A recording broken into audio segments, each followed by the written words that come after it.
Hello everyone, स्वागत है आप सभी का हमारे यूट्यूब चैनल CGPSC ABCD में।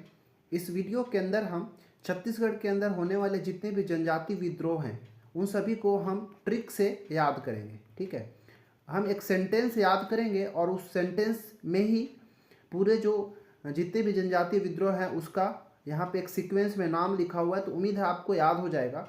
देखिए यहाँ पे इस पूरा सेंटेंस को पढ़ते हैं। पहले सेंटेंस है, हेलो बोलने पर तारा मेरी ओर गिरी, कोई मुड़ी और बोली काल है। क्या, एक बार फिर से पढ़ते हैं। हेलो बोलने पर तारा मेरी ओर गिरी, कोई मुड़ी और बोली काल है।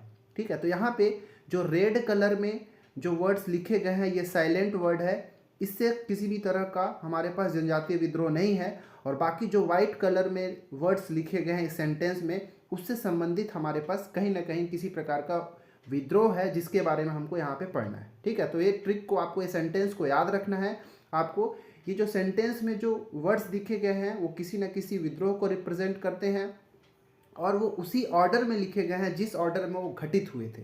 ठीक है, तो चलिए शुरू करते हैं। जो पहला हमारा वर्ड है हेलो। हेलो जो है ये हलबा विद्रोह को रिप्रेजेंट करता है। ठीक है, हेलो किसको, हेलो जो है कहीं ना कहीं हेलो हलबा से रिप्रेजेंट करता है। तो हलबा विद्रोह से संबंधित जो वर्ड है हेलो है और ये 1774 में घटित हुआ था। ठीक है, सबसे पहले हलबा विद्रोह याद रखना है, 1774 में घटित हुआ था। और इस समय जो शासक थे वो अजमेर सिंह थे। कौन थे? अजमेर सिंह। ये जितने भी यहाँ पे शासक होंगे जिसके समय घटित हुए हैं ये काकतीय वंश के शासक हैं। ठीक है, काकतीय वंश के शासक है। और काकतीय वंश या इसी को चालुक्य वंश भी कहते हैं। यहाँ पे लिख देता हूँ, समझ जाइएगा। चालुक्य वंश या काकतीय वंश, जो कि ये बस्तर क्षेत्र में यह वंश था और उन्हीं के समय ये सारे जनजातीय विद्रोह हुए थे। ठीक है, तो हेलो जो हलबा विद्रोह को रिप्रेजेंट करता है, 1774 में घटित हुआ था। उस समय काकतीय वंश के शासक अजमेर सिंह थे और अजमेर सिंह ने ही इसका नेतृत्व भी किया था। ठीक है, किसने? अजमेर सिंह ने ही इसका नेतृत्व भी किया था और इसका जो कारण था उत्तराधिकार हेतु यह विद्रोह हुआ था। ठीक है, इसमें इतना याद रखिएगा। दूसरा है पर। ठीक है, दूसरा वर्ड क्या है? पर। पर से याद रखिएगा ये परलकोट विद्रोह। ठीक है, पर से याद रखना है आपको परलकोट विद्रोह। परलकोट में जो पर आ रहा है वहां पे पर हो गया। ये जो हुआ था 1824-25 के आसपास हुआ था। ठीक है, 1824-25 के आसपास हुआ था और उस समय जो शासक थे काकतीय वंश के वो थे महिपाल देव। कौन थे? महिपाल देव शासक थे, परंतु इसका जो नेतृत्व करने वाले थे वो गेंद सिंह थे। कौन थे? गेंद सिंह थे। गेंद सिंह को बस्तर का प्रथम शहीद कहा जाता है और ये विद्रोह अबूझमाड़ियों को शोषण मुक्त कराने के लिए चलाया गया था। ठीक है, तीसरा वर्ड हमारे पास क्या है? तारा। ठीक है, ये तारा जो है ये तारापुर विद्रोह को रिप्रेजेंट करता है, तारापुर विद्रोह को। और तारापुर विद्रोह कब हुआ था? 1842 में हुआ था। उस समय जो शासक थे काकतीय वंश के बस्तर क्षेत्र के वो भूपाल देव थे। ठीक है, कौन थे? भूपाल देव थे। और इस विद्रोह का नेतृत्व करने वाले दलगंजन सिंह थे। ठीक है, दलगंजन सिंह थे और कर के विरोध में हुआ था। ठीक है, जो उस समय टकोली कर वृद्धि किया गया था तो उसी को कम करने के लिए दलगंजन सिंह के द्वारा तारापुर विद्रोह चलाया गया था ताकि इसको कम किया जाए। ठीक है, तारा के बाद आया क्या? कौन सा वर्ड आ रहा है? मेरी। ठीक है, देखिए तारा हो गया, अब आ गया मेरी। मेरी जो है मेरिया विद्रोह को रिप्रेजेंट करता है। ठीक है, मेरिया विद्रोह, और ये भी 1842 के अंदर ही हुआ था और भूपाल देव के समय ही हुआ था। ठीक है, भूपाल देव के समय ही हुआ था। मेरिया विद्रोह जो है इसको जो नेतृत्व करने वाले थे वो हिडमा मांझी थे। ठीक है, हिडमा मांझी थे। ये नरबली प्रथा की समाप्ति के विरोध में इस विद्रोह को चलाया गया था। ठीक है, याद रखिएगा। और हाँ, एक चीज़ और याद रख सकते हैं कि मेरिया विद्रोह को दमन करने वाले जो थे वो कैंपबेल थे। कौन थे? कैंपबेल इसका दमन करता थे। ठीक है, यहाँ पे एक चीज़ छूट गया, जो परलकोट विद्रोह था इसका दमनकर्ता जो थे पैबे थे। ठीक है, पैबे, ये सबको याद रखिएगा। इसके बाद अगला जो रूट वर्ड हमारा आता है गिरी। गिरी जो है ये डायरेक्ट यहाँ पे लिंगागिरी विद्रोह से संबंधित है। कौन सा विद्रोह? लिंगागिरी विद्रोह। तो ये लास्ट का जो वर्ड है गिरी उसको मैंने यहाँ पे लिया है, लिंगागिरी विद्रोह। लिंगागिरी विद्रोह हुआ था 1856 में।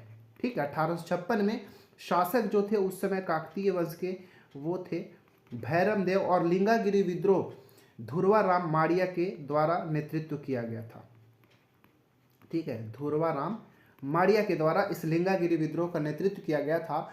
और इसका मुख्य जो कारण था, बस्तर क्षेत्र में अंग्रेजी साम्राज्य को मिलाने के विरोध में ही इसका किया गया था, इसका विरोध किया गया था, विद्रोह किया गया था। इसके बाद अगला जो रूट वर्ड है कोई है, जो कोई जो है पूरी तरीके से कोई विद्रोह को रिप्रेजेंट करता है, और ये एक तरह का जो चिपको आंदोलन की तरह है। इसमें साल वृक्ष के कटाई को रोकने के विरोध में इस कोई विद्रोह को चलाया गया था, और यह कोई विद्रोह 1859 में चलाया गया था। कब? 1859 में।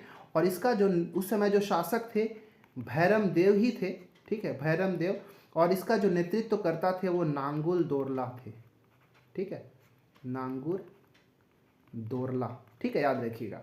इसके बाद आया हमारा अगला रूट वर्ड आया क्या? मुड़ी।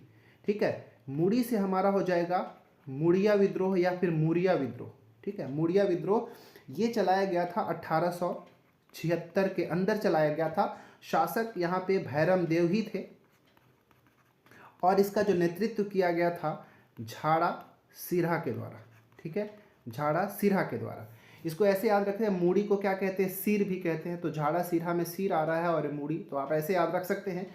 यहाँ पर हो गया। अब हमारे पास बोली जो है यहाँ पे मिस टाइप हो गया, तो बोली तो हमारे पास कोई ऐसा वर्ड है नहीं जिससे विद्रोह है। तो अगला जो हमारे पास है काल। ठीक है, ये काल जो है रिप्रेजेंट करता है भूमकाल विद्रोह को। ठीक है, भूमकाल विद्रोह को। और ये हुआ था कब? भूमकाल विद्रोह हुआ था 1910 के अंदर हुआ था, और उस समय जो शासक थे वो थे रुद्र प्रताप देव। मेरे पास स्पेस नहीं है इसलिए मैं यहाँ पे लिखता हूँ रुद्र प्रताप देव उस समय शासक थे भूमकाल विद्रोह के समय। और इसका जो नेतृत्व किया था भूमकाल विद्रोह का, किसने किया था? तो गुंडा धूर ने किया था। ठीक है, गुंडा धूर ने किया था। और इसके बहुत सारे कारण थे, और इसका जो दमन करने वाले थे वो थे कैप्टन गेयर। कौन थे? कैप्टन गेयर इसका दमन करता थे। और यहाँ पे जो मुड़िया विद्रोह यहाँ पे मैंने लिखा, इसके जो दमन करता थे मैक जॉर्ज। कौन थे? Mac George. मैं यहाँ पे लिख दे रहा हूँ, आप इसको अपने जगह पे लिख लेंगे। तो इस तरह से इस सेंटेंस के माध्यम से आप इतना सारा चीज़ याद रख सकते हैं। तो मैंने सोचा कि शॉर्ट में आपके लिए क्यों ना इसको बना दिया जाए, ताकि आपको कुछ मदद मिल जाए। और बाकी इसका एक डिस्क्रिप्टिव वीडियो जो है MCQ के फॉर्मेट में हमारे चैनल में अवेलेबल है, जहाँ पे मैंने 15 से 20 MCQ के माध्यम से इस टॉपिक को बहुत अच्छे से क्लियर कराया है, ताकि आप उसको देखकर एग्जाम में जाएं और आपको बहुत अच्छे से मदद मिल जाए। ठीक है, तो चलिए इसको याद रखिएगा, ट्रिक को, शायद आपको मदद मिले। अगर अच्छा लगता है तो लाइक करिएगा। मैं ऐसे ही ट्रिक आपके लिए बहुत सारा बना दूंगा धीरे धीरे सारे टॉपिक्स का, ताकि आपके लिए एक मदद हो जाए याद करने में। ठीक है, चलिए मिलते हैं अगले वीडियो में। इसमें इतना ही, धन्यवाद।